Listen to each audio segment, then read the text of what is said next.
selaku rekan sejawat saya di TKPGRI Kudanapa yang saya hormati, dan kepada semua orang tuanya TKPGRI yang saya cintai, terima kasih sudah datang, sudah bisa menyempatkan waktunya untuk mengikuti praktik baik tentang diseminasi budaya positif. Pertama-tama bismillahirrahmanirrahim. Alhamdulillahirrahmanirrahim. Wa bihi nasta'inu ala umuri dunya wa din wa ala alihi wa sahbihi ajma'in, amma ba'du. Kepada Ibu Kepala Sekolah, silakan untuk memberikan sambutannya. Bismillahirrahmanirrahim. Assalamualaikum warahmatullahi wabarakatuh. Waalaikumsalam warahmatullahi wabarakatuh. Syukur mangga berhadirin Allah Subhanahu wa taala, mana mantenan tiasa masihan pirang-pirang nikmat kawan sadayana, nikmat iman, nikmat Islam tiasa kempal bina acara diseminasi budaya positif. Salawat dan salam dia keselamatan junjungan Allah Nabi besar Muhammad sallallahu alaihi wasallam, para keluargana, para sahabatna, tujuh kaburan sadayana, anu sami turut sinuntuhun kana ajaran tenang. Amin ya rabbal alamin. Dipayun aturkeun nuhun ka ibu-ibu sadayana anu mana parantos biasa masihan dukungan, tanapi masihan rojongan karena ieu acara diseminasi budaya positif. Ieu paling penting budaya positif ieu terutami aya diantawisna disiplin positif. Kanggo anak urang sadayana, kanggo ibu-ibuna salami aya di tempat pembelajaran. Keduana keyakinan kelas, tetapi kesepakatan kelas eta atos dibikeun Bu. Kesepakatan kelas anak-anak kalau lagi belajar, ibu atau orang tua biasa menunggu di luar. Eta kanggo disiplin kesepakatan kelasnya. Kolaborasi antara guru dan orang tua, dan ada keterkaitan guru dan orang tua. Alhamdulillah terus berjalannya kamu TKPGRI Kudanapa, keterkaitan itu terus ada saling sambung menyambung. Tiap ayat kegiatan ibu-ibu alhamdulillah kamari ogenya bersama-sama. Eta namina kolaborasi. Jadi antara sekolah dan orang tua teh berjalan, alhamdulillah. Kamu iya panitia dukung Ibu Ain Fitria menuju mengirim pendidikan guru penggerak. Guru penggerak eta alhamdulillah. Kanggo ayeuna urang menghadapi kurikulum merdeka. Ku ayeuna Ibu guru penggerak, Ibu Ain Fitria dan terbiasa kamotivasi di sekolah urang. Kanggo persiapan terus berjalan kurikulum merdeka. Jadi anu tahun itu mapan kurikulum ke-13 ayeuna kurikulum merdeka. Wah sakieu panjenengan aya ieu nanya. Terus aya peningkatan. Ayeuna kamari mah tahun kamari teh aya guru penggerak. Anu tahun ayeuna mah alhamdulillah aya guru penggerak Ibu Ain Fitria, kapayuna panjenengan Ibu Iis oge bade ngajengkeun. Ayeuna Ain Fitria angkatan 11. Oke, mudah-mudahan doakeun sadayana panjenengannya ieu Ibu Ain Fitria sing berjalan lancar, sehat, mendapatkan hasil anu memuaskan. Ieu teh kanggo anjeunna engko, kanggo urang oge, kanggo anak didik urang, amin. Kumaha tina pendidikan ieu teh anjeunna tiasa ngajalankeun pendidikan naon anu sae anu kedah didugikeun ka anak. Anu angkatan selanjutnya, oke Ibu Iis dimotivasi dari saminya. Bismillahan, upami atas semua bibit, oke Ibu Iis. Kami mudah-mudahan ya, amin. Supina panjenengan sambutan di atas nami sesepuh sekolah itu hatur nuhun kasadayana mudah-mudahan iya waktosna diganggunya mudah-mudahan kasayan ibu-ibu dibales ku Allah subhanahu wa ta'ala amin ya rabbal alamin wabillahi taufiq wal hidayah wassalamualaikum warahmatullahi ta'ala wabarakatuh. Waalaikumsalam. Acara selanjutnya saya akan memaparkan tentang diseminasi budaya positif. Nah, diseminasi budaya positif. Apa sih diseminasi budaya positif? Diseminasi artinya kegiatan yang bertujuan untuk menyebarkan suatu gagasan, temuan, dan inovasi terkait kegiatan pembelajaran sekolah melalui publikasi, presentasi atau kegiatan lainnya. Seperti saya sekarang sedang mensosialisasikan tentang budaya positif. Ibu semua pernah mendengar apa itu budaya positif? Pernah mendengar belum? Ya. Sekarang kita akan bahas Ibu budaya. Nah, ada pun kata budaya. Budaya di sini mencakup keseluruhan atau secara luas, artinya penjelasan yang sangat luas ya Bu. Terus ada kata positif. Positif di sini yaitu kebaikan yang harus diikuti. Nah, jadi kita di sini akan membahas budaya positif yang di dalamnya terdapat yaitu diantaranya disiplin positif, 5 posisi kontrol, segitiga restitusi, dan yang terakhir keyakinan kelas. Nah, selanjutnya perkenalkan, selama saya mengikuti pendidikan guru penggerak ini, saya selalu dibersamai oleh fasilitator dan pengajar praktik. Perkenalkan, yang sebelah situ adalah ibu fasilitator yang bernama Bunda Rindin. Bunda Rindin berasal dari Cianjur. Sedangkan pengajar praktik yang kemarin yang datang ke sekolah sebagai pendamping saya yaitu Ibu Setiani, dan saya sendiri Ayu Fitria Budiarti sebagai calon guru penggerak angkatan 11. Masih calon ya Bu? Belum sebagai guru penggerak, tapi doakan saya semoga saya lulus dalam pendidikan guru penggerak ini. Di sini saya mempunyai pertanyaan Bu, apakah Bapak Ibu setuju bila yang pertama pemberian hukuman dapat mendisiplinkan siswa? Setuju atau tidak Bu? Setuju ya? Setuju. Nah, yang kedua, pemberian hadiah meningkatkan prestasi siswa. Ibu setuju? Setuju. Yang ketiga, guru harus mampu memberikan solusi untuk setiap siswa yang bermasalah. Setuju tidak Ibu-ibu? Ya. Guru berperan sebagai teman. Setuju Bu? Definisi tentang budaya positif. Budaya positif adalah perwujudan dari nilai-nilai dan keyakinan universal yang diterapkan di sekolah. Dalam menciptakan budaya positif di sekolah, guru perlu menerapkan berbagai nilai-nilai positif untuk menciptakan lingkungan yang nyaman untuk belajar.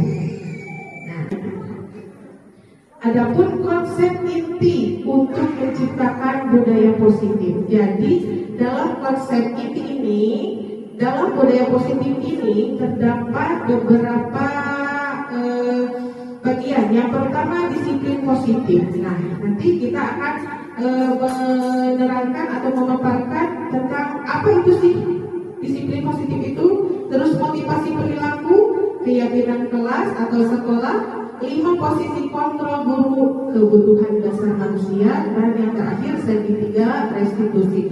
Karena ini ibu semua dan ibu kepala sekolah atau ibu rekan sejauh saya Ibu Iis pernah mendengar tidak dari 6 ke 6 ini? Pernah mendengar atau belum pernah? Yang mana Bu yang belum pernah? Segitiga restitusi. Ya baik, segitiga restitusi. Sebenarnya segitiga 3 restitusi itu sering kita lakukan, cuma kita tidak mengetahui apa itu bentuknya seperti itu. Nah, lanjut. Adapun pembelajaran dengan paradigma baru. Nah, di sini budaya positif adalah perwujudan dari nilai-nilai dan keyakinan universal yang diterapkan di sekolah. Dalam menciptakan budaya positif di sekolah, guru perlu menerapkan berbagai nilai-nilai positif untuk menciptakan lingkungan yang nyaman untuk belajar. Jadi di sini sebenarnya tidak hanya guru saja untuk menciptakan budaya positif, tetapi juga orang tua sebagai peran utama kalau di TK. Mendorong terciptanya dan berjalannya kegiatan disiplin positif di sekolah ini. Kita akan membuat suatu game permainan. Coba ibu kepalkan tangannya. Nah, kepalkan tangannya. Ini adalah tangan kita. Ada pertanyaan di sini. Anda dan teman Anda, jadi ibu sekarang berpasangan berdua. Nah, berpasangan berdua. Nah, ada tangan kita kepalkan. Nah, judulnya cobalah buka. Nah, Anda mengepalkan tangan ini, ibaratkan yang di kepala itu sangat berharga untuk ibu-ibu, berharga sekali. Pokoknya kalau ini harus milik saya, seperti itu. Nah, di sini ada pertanyaannya. Anda dan teman Anda akan melakukan kegiatan cobalah buka. Jadi salah satu teman Anda harus merayu, harus menghadik atau memaksa untuk membuka genggaman tangan ini, Bu. Nah, mengatakan salah satu teman Anda. Coba Anda bayangkan bahwa Anda menyimpan sesuatu yang sangat berharga dalam kepala ini.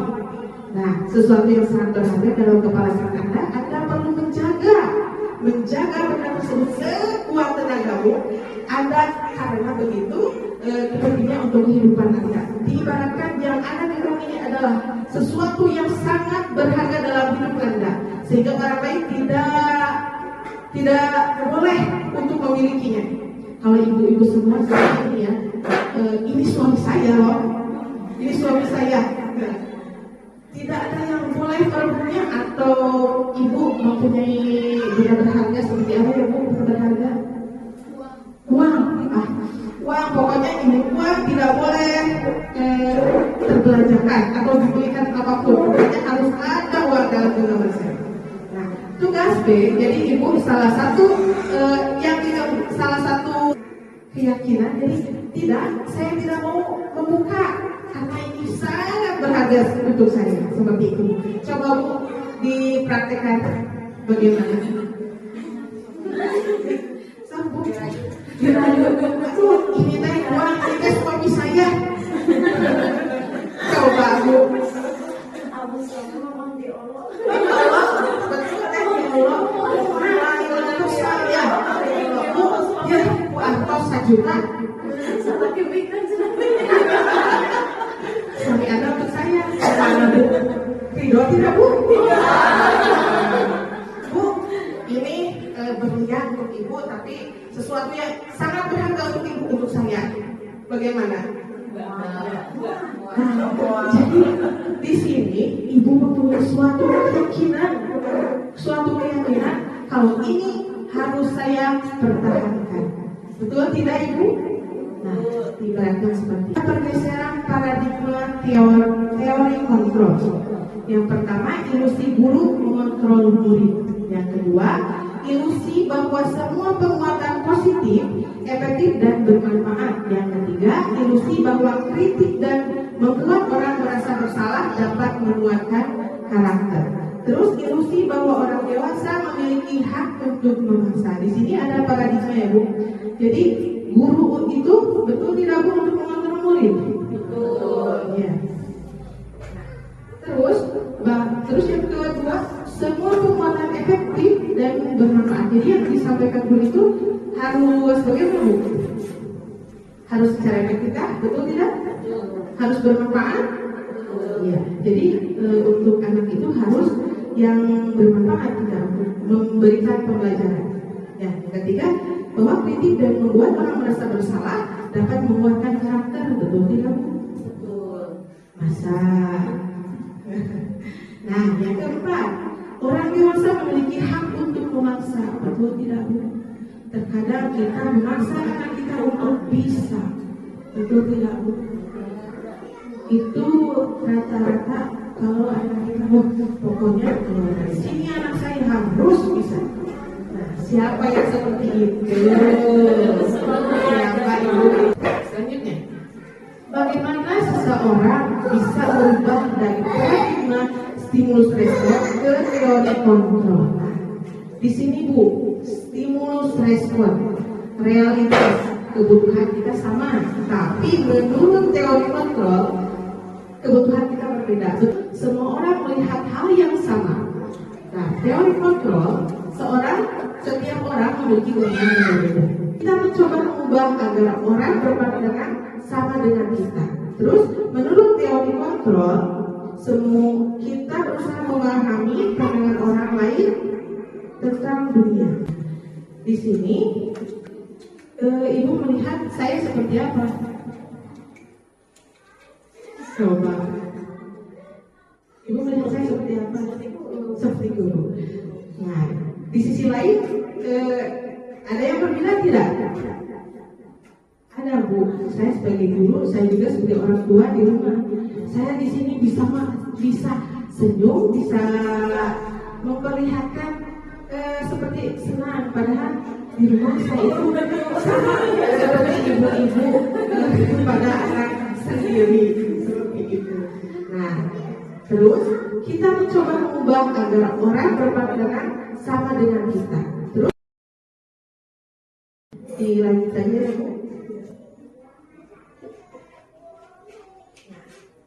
Disiplin positif. Nah, kita sudah masuk disiplin positif Ibu. Ketika mendengar kata disiplin, terbayang di benak Anda seperti apa? Seperti apa Bu? Disiplin berarti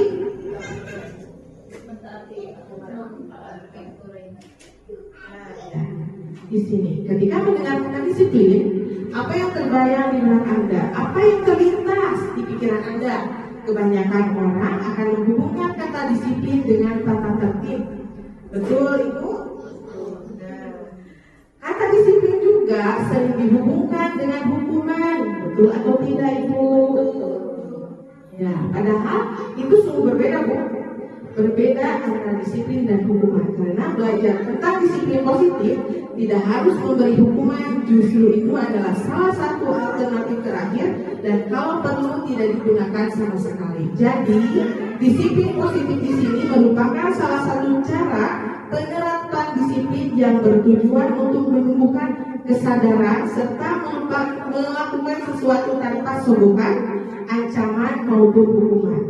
Biasanya ibu di rumah mendisiplinkan anak itu seperti apa? Dengan yang sering ibu lakukan biasanya. Nah, seperti apa? Disogok, ya, jajan, asal diajar. Sok itu kan apa? Terus pokok nama lalu tadi aja kan dijaga ya ke ibu guru. Sok itu kan Bu? Terus Bu? Iya. Terus hukuman lalu tadi aja pokoknya aku bersih. Bersih, cuci piring, cuci baju, berarti yang sering itu yang mana? Ancaman maupun atau hukuman Bu? Ancaman. Nanti ibu sering ngancam anak berarti ya. Sebenarnya itu bukan mendisiplinkan ibu, tapi itu membuat anak menjadi tidak percaya diri. Ada rasa ketakutan bagi anak itu sendiri. Nah, di sini nilai-nilai kebajikan universal. Nah, sekarang kan kita sedang menjalankan atau transisi dari kurikulum 13 ke kurikulum merdeka. Nah, di sini ada profil pelajar Pancasila yang satu beriman kepada Tuhan Yang Maha Esa dan berakhlak mulia. Terus berkebinekaan global, bergotong royong, kreatif, bernalar kritis, mandiri. Nah, di sini ada 6 elemen dalam profil pelajar Pancasila yang ada di kurikulum merdeka. Jadi sekarang kita masuk ke sini Bu, ke nilai-nilai kebajikan universal ini. Nah, lanjut. Nah, adapun motivasi perilaku manusia. Nah, di sini menurut Diane Gossen dalam bukunya Restructuring School Discipline. Nah, Diane Gossen ini adalah seorang psikiater dan seorang pendidik. Menyatakan 3 motivasi perilaku manusia. Yang pertama, untuk menghindari ketidaknyamanan atau hukuman. Yang kedua, untuk mendapatkan imbalan atau penghargaan dari orang lain. Yang ketiga, menghargai diri dan menjadi orang yang mereka inginkan. Atau mengerjakan tugas. Kita kerjakan tugas tidak Bu? Ya, dulu waktu sekolah mengerjakan itu motivasinya karena apa Bu? Takut dihukum? Kalau kita tidak mengerjakan tugas oleh guru atau orang tua, kita bakal seperti apa? Ada rasa ketakutan sih. Nah, terus motivasi selanjutnya karena kita bisa mendapatkan imbalan. Nah, mendapatkan imbalan berupa nilai atau sesuatu yang anak inginkan. Seperti contohnya anak saya sendiri ya Bu, kalau dia belajar biasanya kalau mendapatkan nilai yang memuaskan, Bu, saya nilainya bagus, pengen ini dong. Nah, terus ada hukuman, konsekuensi, dan restitusi. Nah, Ibu tahu tidak apa itu hukuman? Hukuman sesuatu yang menyakitkan, betul tidak Bu? Sesuatu yang menyakitkan jadi sesuatu yang dihindari ya Bu. Berarti kalau kita melakukan sesuatu itu karena kita tidak mau mendapatkan hukuman. Terus konsekuensi, sesuatu yang harus terjadi konsekuensi. Ibu pernah tidak melakukan suatu kegiatan yang formal, di mana kalau ibu itu tidak seperti kemarin atau seperti di sekolah ini ibu mempunyai kesepakatan ya, kesepakatan ibu membersihkan kelas atau membersihkan lingkungan sekolah. Kalau tidak, ibu konsekuensinya apa biasanya? Bayar tagihan. Nah, itu sebuah konsekuensi. Terus yang ketiga, restitusi. Restitusi itu adalah sebuah pilihan. Jadi pilihan itu ada yang baik dan ada yang tidak baik. Nah, di sini ada identitas gagal dan identitas sukses. Identitas gagal itu berupa hukuman, sesuatu yang menyakitkan harus terjadi, tidak nyaman untuk murid atau anak untuk jangka panjang. Nah, terus korban mendapatkan keadilan. Nah, di sini biasanya kalau di kelas ya Bu ya, anak itu menjadi korban ketidakadilan kok. Yang kalau saya lihat buktinya di kelas, anak ini menulisnya sedikit, anak ini menulisnya banyak. Itu biasanya anak itu suka merasa tidak adil Bu. Kok saya sedikit, teman saya kok banyak. Terus konsekuensi, sesuatu yang harus terjadi konsekuensi. Ibu pernah tidak melakukan di mana kalau ibu itu tidak seperti kemarin atau seperti di sekolah ini ibu mempunyai kesepakatan ya, kesepakatan ibu membersihkan kelas atau membersihkan lingkungan sekolah. Kalau tidak, ibu konsekuensinya apa biasanya? Bayar tagihan. Nah, itu sebuah konsekuensi. Nah, mengapa keyakinan kelas bukan peraturan keras? Kalau dalam kurikulum Merdeka kita akan membuat suatu keyakinan kelas. Sebenarnya yang harus membuat keyakinan kelas itu murid itu sendiri. Tapi sekarang kan kita berada di kelas taman kanak-kanak, otomatis kita berkolaborasi guru dengan orang tua. Bagaimana Bu? Sebagai gambaran, mengapa kita memiliki peraturan tentang penggunaan helm pada saat mengendarai motor? Terus yang kedua, mengapa kita memiliki peraturan tentang penggunaan masker dan mencuci tangan setiap saat? Nah, di sini kita diumpamakan. Mengapa kita memiliki peraturan tentang penggunaan helm? Biasanya ibu penggunaan helm itu merupakan peraturan atau keyakinan? peraturan. Mengapa Bu peraturan? Karena takut ditilang seperti itu. Karena takut jatuh dari motor atau jatuh dari sepeda terus. Nah itu berupa peraturan yang harus kita apa Bu? Harus kita taati ya Bu ya. Terus mengapa kita memiliki peraturan tentang penggunaan masker dan mencuci tangan setiap saat? Itu peraturan atau keyakinan Bu?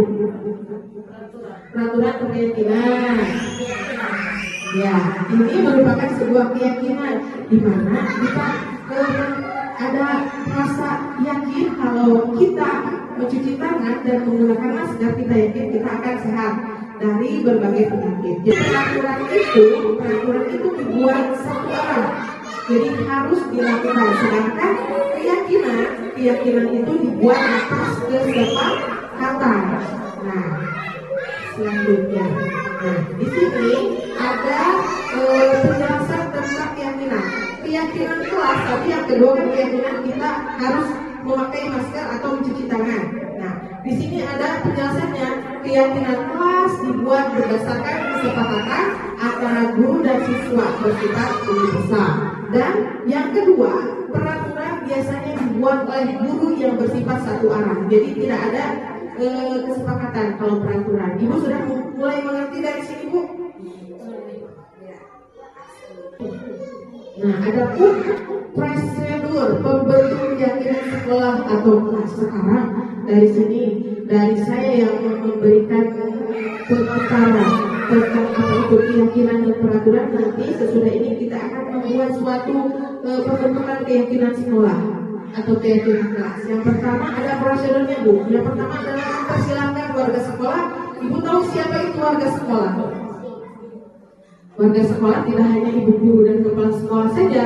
Di sini warga sekolah itu termasuk guru, kepala sekolah, juga orang tua. Jadi orang tua harus berperan aktif dalam berjalannya kegiatan pembelajaran. Nah, terus di sini juga mempersilahkan warga sekolah untuk mencurahkan ide tentang peraturan yang disepakati. Nanti kita buat keyakinan. Kita akan mencatat semua masukan. Jadi kita guru akan mencatat semua masukan dari orang tua harus bagaimana kita di sekolah. Terus yang ketiga, mengganti kalimat negatif menjadi kalimat positif. Ibu sudah tahu ini apa? Bagaimana Bu? Seperti ini Bu, saya contohkan. Tidak boleh membuang sampah sembarangan. Kita semua sepakat kata tidak digunakan. Jadi harus bagaimana Bu? Kalau tidak membuang sampah pada tempatnya, kita membuat kalimatnya seperti apa Bu? Kalimat positifnya. Jangan tidak dan jangan harus tidak dipakai Bu, maksudnya dilarang dipakai. Jadi itu maksudnya kalimat negatif. Kita buat kalimat positif Bu. Seperti apa Bu? Harus membuang sampah pada tempatnya. Terus apa lagi Bu? Tidak mencoret-coret tembok. Itu kalimat positifnya seperti apa? Positifnya Bu? Apa Bu? Dilarang, tidak boleh. Apa? Menjaga kebersihan lingkungan sekolah. Yang keempat, meninjau ulang keyakinan kelas yang sudah tersusun. Kita akan membuat sebuah keyakinan kelas sebanyak 3-7 keyakinan. Kita buat kesepakatan. Kita akan membuat berapa Bu? Nanti. Nah, terus kita akan meninjau dan menyetujui dengan menandatanganinya. Nah, jadi kalau kita sudah membuat sebuah keyakinan kelas, kita akan menandatanganinya Bu. Jadi kalau sudah ada tanda tangan, kita wakili saja. Kalau di SD saya melihat itu keyakinan kelas itu dibuat oleh semua warga sekolah termasuk siswanya, dan siswanya harus menulis pada sebuah angket, kita tempel di kotak seperti ini. Nah, terus kita tempel. Nah, kesepakatan kelasnya si anak itu membuat cap oleh jempol. Nah, kalau di TK kan kita berkolaborasinya langsung dengan orang tua. Jadi tanda tangannya cukup oleh kepala sekolah dan siapa ibu komite dan disaksikan oleh orang tua, semua orang tua di sekolah. Dan yang terakhir keyakinan kelas ditempel di dinding kelas. Keyakinan kelas yang sudah kita buat ditempel di tempat yang mudah kita lihat dan ibu-ibu baca. Nanti kalau seperti ini posisi kontrol guru apa saja. Nah, yang pertama menghukum, yang kedua membuat rasa bersalah, yang kedua itu pembuat rasa bersalah, yang ketiga teman, yang keempat pemantau, dan yang kelima manajer. Di 5 posisi kontrol ini menghukum, contohnya itu kepada anak itu berupa menghardik atau marah, membentuk atau memberi hukuman baik berupa fisik, psikis atau verbal. Dicarikan penelitiannya Bu, kami bisa melakukan di sini Bu, ada dampak untuk anak-anak sendiri Bu, dampaknya anak menjadi pendendam.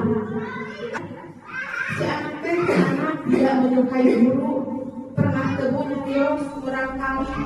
Mama, abi maling itu di rumah bisa ayo nulis, ayo baca, ayo baca kudu kia. Terus ada pembuat rasa bersalah. Supaya dia Bu, dek, kerja kerja, aku pilih mama ini penyesalan ke ibu. Sakit tuh, tapi ada dampaknya Bu untuk anak, ada dampaknya. Jadi membuat siswa menjadi tidak percaya diri. Terus ada sebagai teman itu guru dan anak, jadi ada rasa keterkaitan Bu, jadi anak juga tidak dalam bahasa Sunda terasa-asa Bu. Nah, terasa-asa komo di TK mah ada reflektor ini ibunya. Terasa-asa iya kumaha gitu kan. Jadi berarti benar-benar oke gitu ya Bu, yang mencatat terus sebagai teman juga ada dampaknya Bu untuk anak-anak dampaknya itu bergantung pada satu guru. Pokoknya si anak jadi berpikir lama ke ibu terbiasa gitu Bu. Jadi tidak ada kebebasan punya konflik. Jadi lama tak ayah ibu itu ada rasa takut. Nah, terus siswa tidak mandiri. Nah, kalau soal ibu, ayeuna menuju sapertos sapertos HP nya iman dicontohkan ya Bu abi sok nih itu. Soalnya abi posisinya sebagai tempat, jadi mendekati anak itu sendiri. Jadi si anak itu iya. Nah, jadi anaknya tidak bisa mandiri gitu. Nah, sebagai teman juga ada dampaknya. Jadi siswa tidak mandiri, selalu bergantung pada guru selain orang tua. Terus ada pemantau. Di sini pemantau biasa Bu, pemantau nada bicara dan ekspresi data biasa ya Bu. Tapi di sini juga ada dampaknya sebagai pemantau. Jadi si anaknya menghitung hadiah atau hukuman yang diberi tanpa melihat nilai kebajikan. Nah, terus tidak sepenuhnya mandiri. Tadi saminya saya kontrol sebagai teman. Terus yang kelima sebagai manajer. Nah, sebagai manajer, di sini Bu, posisi kita sebagai guru itu sebagai manajer. Ibu pernah kopi kata manajer? Pernah Bu? Manajer teh kumaha Bu? Kelas kalau ibu menawi pinaroskeun dia supaya ibu tertudutan ibu. Jadi keamanan teh geus manage, mengatur. Nah, Jadi di sini posisi guru sebagai manajer. Jadi suara netral tercipta identitas positif bagi anak itu sendiri. Terus mengajukan pertanyaan bermakna. Nah, di sini juga sebagai manajer ada dampak Bu untuk anak kita, untuk murid menjadi mandiri. Berarti bagus ya Bu. Kalau posisi kita guru sebagai manajer, jadi dampak untuk anak itu sendiri adalah menjadi mandiri dan percaya diri. Nah, terus dapat memecahkan masalah sendiri. Jadi kita sebagai guru khususnya ya Bu ya, tapi orang tua juga biasanya orang yang paling utama, pendidikan pertama untuk anak kita di rumah. Nah, ini posisi kontrol hukum Bu.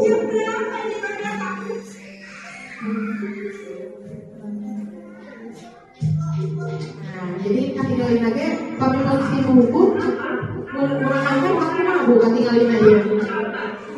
Kami selalu kalau tengah kalungan sebenarnya Bu, masa kayak gitu.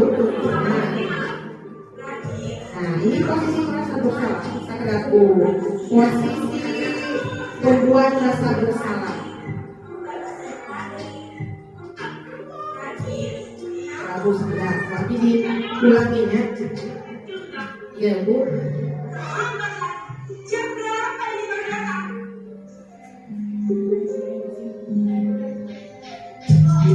Nah, ini posisi kontrol penghukum. Ibu, nah khususnya di buminya, saudara Bu, sapertos dia membentak kumaha reaksi anak kita teh, pamirtos di kieu teh. Nangis, bingung, takut. Ibu mah di bumi, osok kieu tara Bu. Osok emang kada dirobin.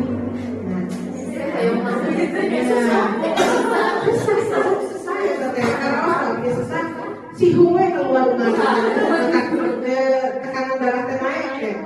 Nah, jantan gue tinggalin kurang kali ibu.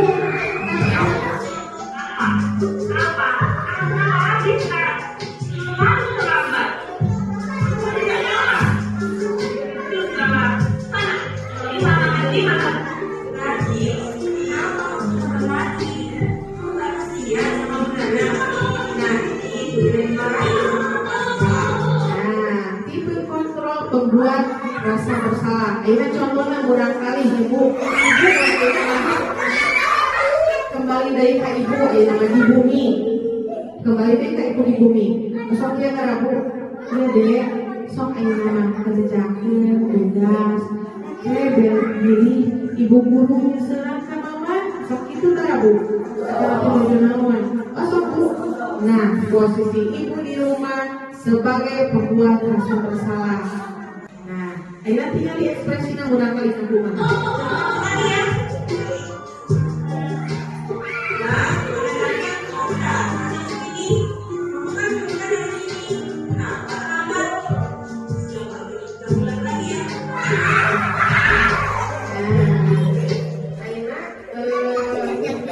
Posisi sebagai teman dan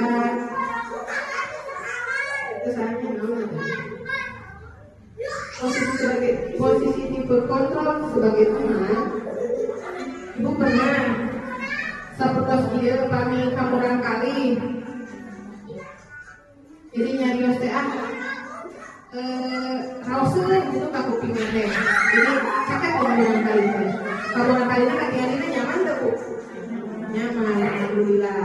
Nah, bioge sama ibu sareng uli sekolah gitu sebagai teman. Jadi anak-anak teh merasa dekat. Cuma ya dari 5 posisi kontrol pasti ada dampaknya untuk anak itu sendiri. Nah, terus ayeuna pemantau.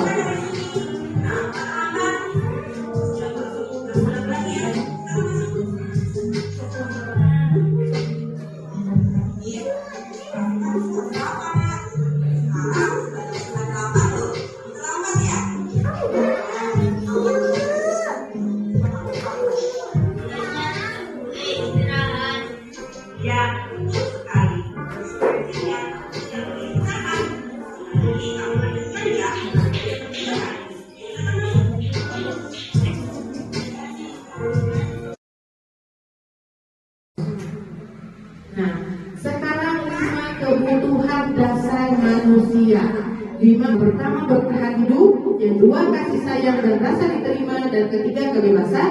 Keempat, kesenangan. Dan kelima, penguasaan. Nah, yang pertama, ini bukan untuk guru saja, tetapi juga untuk orang tua. Bertahan hidup. Ibu sekarang sedang bertahan hidup, betul? Nah, bertahan untuk hidup, mempertahankan hidup. Apa saja Bu untuk kita bertahan hidup teh? Makan, betul. Sandang, makanan, papan. Nah, saya mau bertanya Bu, kalau menambah keturunan, apakah itu bertahan hidup? Bereproduksi Bu, kebutuhan biologis orang tua termasuk bertahan hidup Bu? Iya, termasuk bertahan hidup Bu. Terus ada kasih sayang dan rasa diterima. Kebutuhan dasar murid itu yang kedua adalah kasih sayang dan rasa diterima. Biasanya Bu, anak yang di rumahnya atau di lingkungan sekolah kurang kasih sayang, biasanya murid memperlihatkan perilaku seperti apa? Bu? Nah, ini diperhatikan caper, leres Bu, cari perhatian. Nah, terus kebebasan. Anak itu mempunyai kebutuhan dasar, ingin bebas, senang. Nah, kebutuhan manusia itu merasa senang apa Bu? Kalau ibu-ibu khususnya senang mendapatkan apa Bu? Mendapatkan apa Bu? Kesenangannya, kebutuhan dasar manusia itu diantaranya kesenangan mendapatkan apa Bu? Mendapatkan uang, mendapatkan hadiah, jalan-jalan, makan enak, itu berupa kesenangan. Ibu, selamat Bu. Kelas penguasaan Ibu. Nah, penguasaan di sini seperti itu budak teh tos kelas B. Tuh tadi nasar mamahna di kelas A, ayahna di kelas B dah. Urang teh tos kelas B lah, cenah mau waranieu itu rasa penguasaan murid di sekolah. Lanjut Bu. Nah, adapun segitiga restitusi. Tadi ada yang belum pernah mendengar apa itu segitiga restitusi. Ada Bu?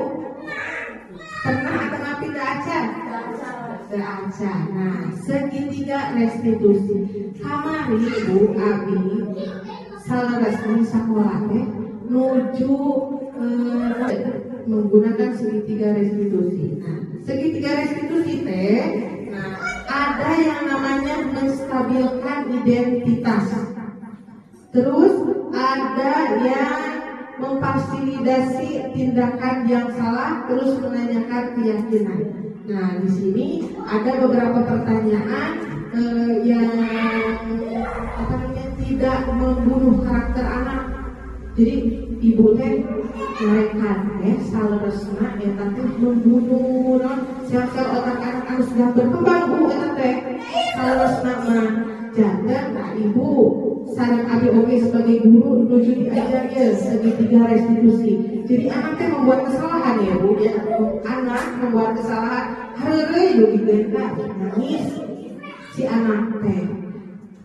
Si anak A jadi non ngaheureannya kalau sausuna nama ngeurean si anak B. Terus si anak B teh pokoknya mah alih sakola Bu. Nah, abi sebagai gurunya Bu. Nah, harus menstabilkan identitas dulu Bu. Jadi ulah ke Bu. Jadi anak tadi boleh melakukan apa yang dia mau. Tapi terus ada memvalidasi yang salah. Nah, di sini ada cara yang lebih efektif untuk mendapatkan apa yang kamu butuhkan di sini kan. Jadi dicoba Bu. Tesawios, di narasinya Bu. Tesawios. Dede melakukan hal seperti itu. Jadi menstabilkan lah Bu anaknya. Jadi ulah langsung menjudge atau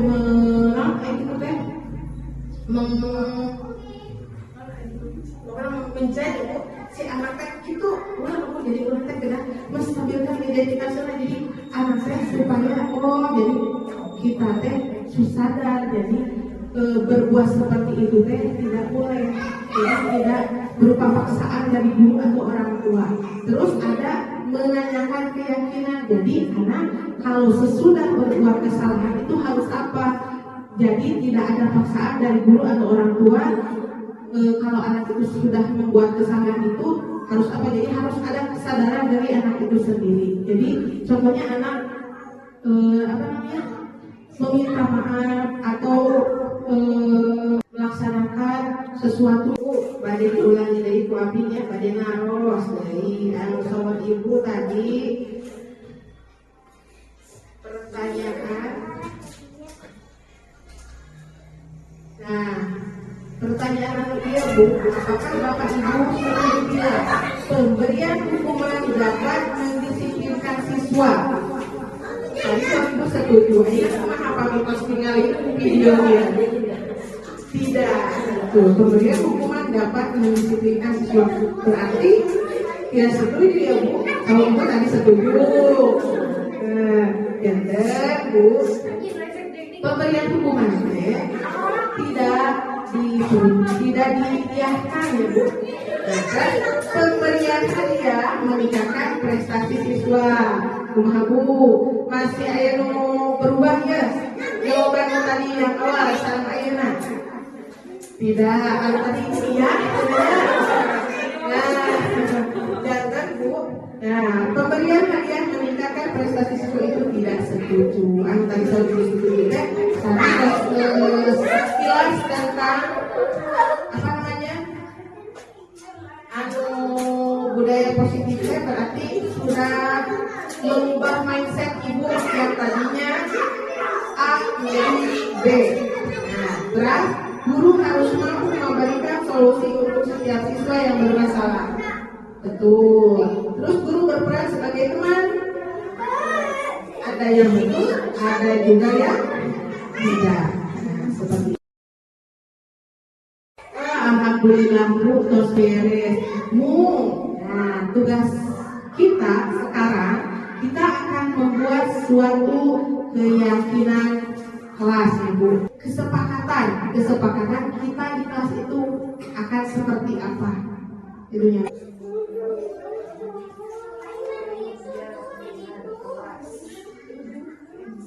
Yang pertama Bu tadi menjaga kebersihan atau memasukkan kosongnya, benar.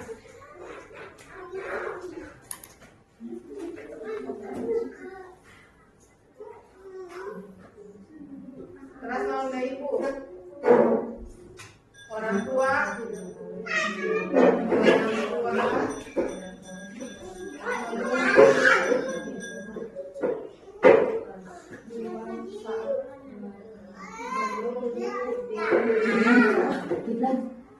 Terus mau Ibu? Pada waktu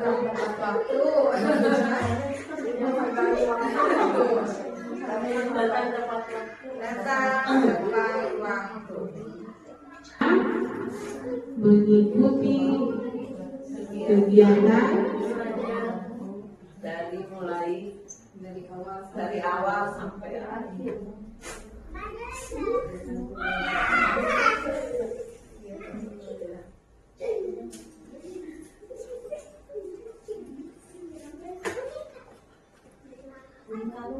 Terus mau ke Ibu?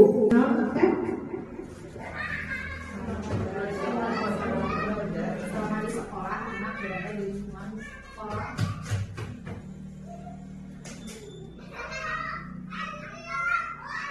Anak berada di lingkungan sekolah.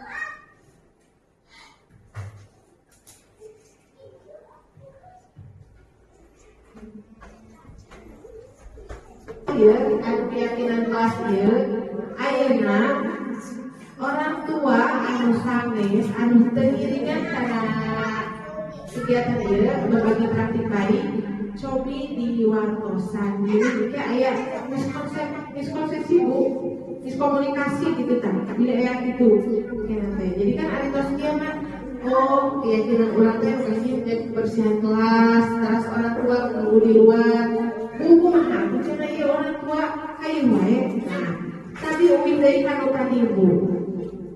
Anu pas orang tua menunggu di luar, orang tua kumaha ya ngolokna merayu kurang kalina sangkat kurang kalina lepas dari orang tua, jadi kelekatan orang tua kan mulai menurun dulu. Menerapkan sikap santun terhadap sesama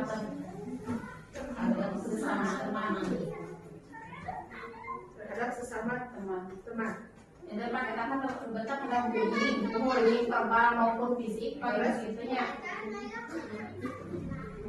Jadi kalimat kita perbaiki dengan kalimat positif yang lebih masuk akal dan sesuai kebutuhan sekolah gitu.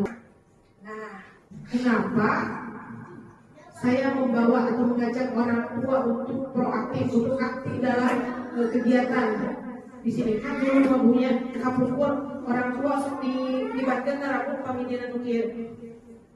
Nah, ibu anak menuju ke kurikulum merdeka, otomatis orang tua, guru dan anak-anak harus aktif, harus ada kolaborasi gitu Bu.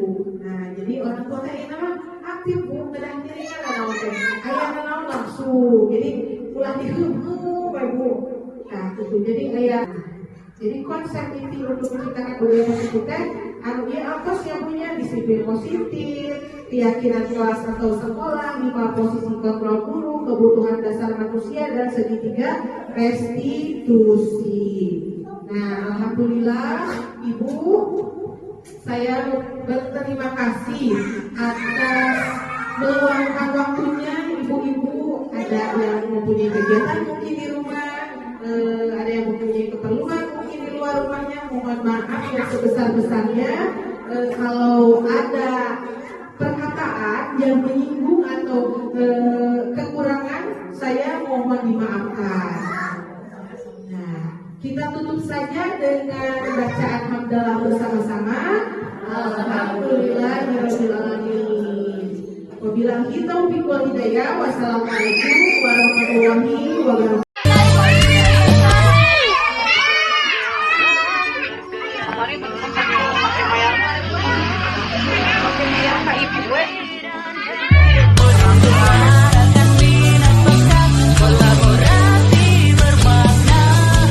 Assalamualaikum warahmatullahi taala wabarakatuh. Saya Ibu Juartini, Kepala TK PGRI Kuda Depak. Saya sangat bangga kepada Ibu Ai Fitria bisa mengikuti guru penggerak ini. Semoga bisa meningkatkan kualitas pembelajaran di sekolah ini, terutama dalam meningkatkan budaya positif di sekolah. Wassalamualaikum warahmatullahi taala wabarakatuh. Assalamualaikum warahmatullahi wabarakatuh. Perkenalkan, nama saya Yanti Herawati. Saya adalah teman sejawat dari Ibu Aipika Budiarti yang sedang mengikuti CPG Angkatan 11.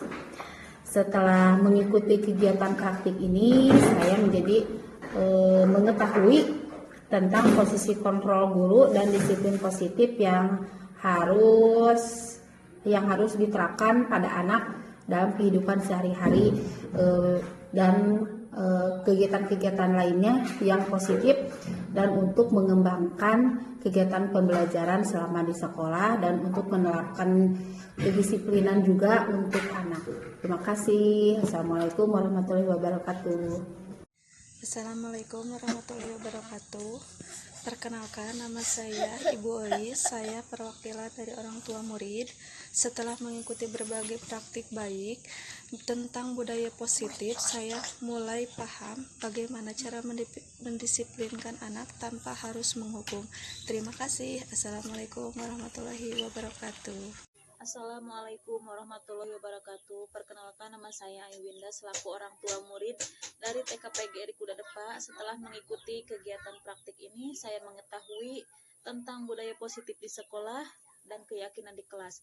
Semoga adanya praktek ini bermanfaat untuk anak-anak di sekolah dan menjadi motivasi untuk kami selaku orang tua murid. Wassalamualaikum warahmatullahi wabarakatuh.